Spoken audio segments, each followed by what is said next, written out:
મહીસાગરના સંતરામપુરમાં CM Bhupendrabhai પટેલની સભા, જેમાં સ્થાનિક સ્વરાજ્યની ચૂંટણીને લઈને સીએમનું ઉમળકાભેર સ્વાગત થયું।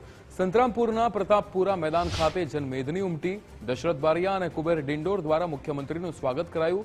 નાના ગામોમાં પણ હોસ્પિટલો ઊભી કરાઈ છે। અમે ગામે ગામ લાઇટ અને રસ્તાઓ આપ્યા છે, ભૂપેન્દ્રભાઈ પટેલ દ્વારા નિવેદન અપાયું।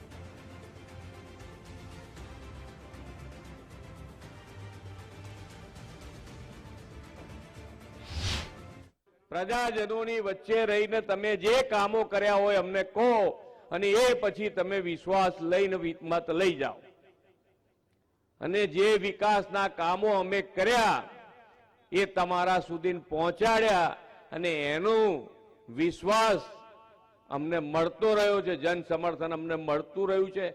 અને આ સ્થાનિક સ્વરાજ્યની ચૂંટણીમાં પણ તમારું જન સમર્થન ભારતીય જનતા પાર્ટીને અચૂક મળવાનું છે, એ આપના ઉત્સાહમાં દેખાય છે। બેઝિક જરૂરિયાત પૂરી થાય તો પછી પાછળની બધી સેવાઓ, જન સેવાઓ થઈ શકે।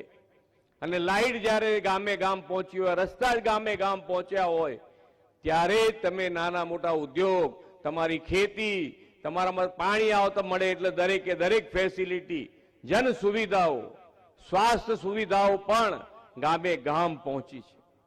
આજે નાના નાના જે ગામમાં પણ મલ્ટી સ્પેશિયાલિટી હોસ્પિટલ ઊભી થઈ અને એનું કારણ જ એ છે કે ત્યાં આપણને મળતી જે જરૂરિયાત જોઈએ છે એ ગામે ગામ સુધી પહોંચી છે।